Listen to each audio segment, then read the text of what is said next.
Back to Upper Michigan Today, everybody. Thanks for sticking with us. We're still here with Dawn and Sarah talking about being healthy, staying healthy, and when your healthy resolution might not actually be healthy. So, Sarah, when we were chatting, setting up this episode, you sent me an article that you posted to your website, Bloom MQT, about orthorexia, which is a type of eating disorder. Can you explain more about this and how you see it show up in people? Yeah, absolutely. So both Dawn and I work with individuals with eating disorders, and so there's many different eating disorders out there. And so one that is actually very new, the late 90s was when this was first coined, is called orthorexia. And so orthorexia is an unhealthy obsession with health. It starts with really good intentions. People want to take good care of their bodies, and then it becomes extremely rigid to the point of really becoming detrimental both to their physical body and their mental health, and essentially they just start to miss out on life. So what does that look like? Like, give us some examples of what in life. Because I'm thinking of, I'm just running through people in my life that are very health conscious. Like, Yes. At what point does it become an obstacle versus something great? Yeah, and you actually just brought up a really important piece to this, which is it's really sneaky and can be really hard to see, because on the outside it really can look like someone who's just very health conscious and has really strong goals in terms of like their health. But what's really happening below the surface is it can manifest in different ways, but oftentimes they come up with extremely rigid food rules. And we're talking about foods that they enjoy eating, that they have no medical reason to not consume. A doctor, or a dietitian has not told them that they shouldn't eat a food, but they have decided that if they eat this food, it will contribute to some kind of health risk or concern that they're working to avoid. And so they become extremely rigid and inflexible, and that leads to a lot of time spent feeling really anxious and planning and worrying, meal planning, focusing on, they can sometimes, not always, but also include their fitness goals and planning around that. And then they start to withdraw. So it actually starts to dip into time that they would normally spend doing things that they enjoy. It would maybe take away and distract from their ability to focus on school or work.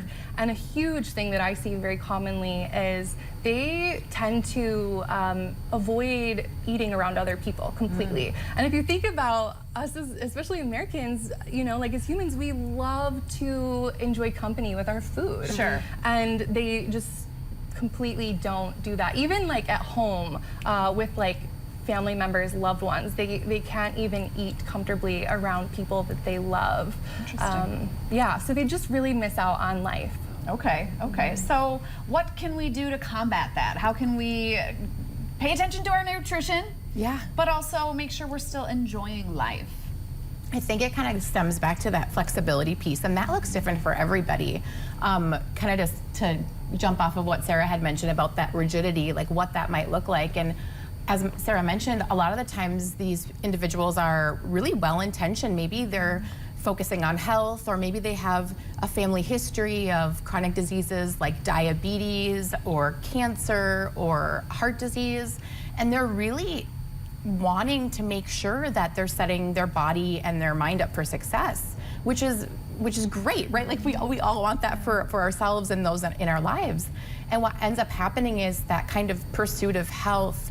I see it with almost into this like over-exercise, right? Where they'll exercise to the point of injuries, like say stress fractures, pulling muscles, different things like that. And then continuing to exercise when they're sick, maybe when it's not safe for their body to do so.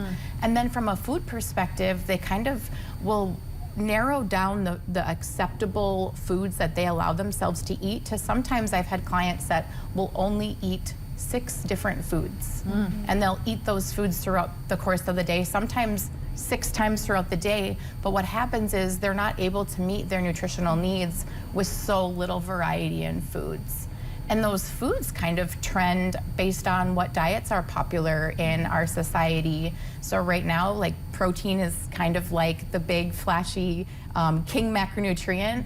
So we see a lot of like, you know, protein-rich diets or a lot of protein foods, fruits and vegetables, or even plant-based diets. Sure, sure. It does seem like there's, I don't know if it's because of social media, but there's those extremes that look so appealing, right? These people are posting all their videos and things, and it's just like, oh, I want to do that. Right, all you end up seeing is the results and not really the hard work and maybe the mental stress that it takes to, say, be at a birthday party and to deny yourself the cake and ice cream and pizza that everybody else is enjoying. I mean, that is like, I feel like a mental blocker right there. Yeah, and that is actually believed to be a major potential cause for some individuals with this eating disorder is social media and the health influencers out there, because there is plenty of really wonderful, accurate information out there. I'm not against social media or the internet.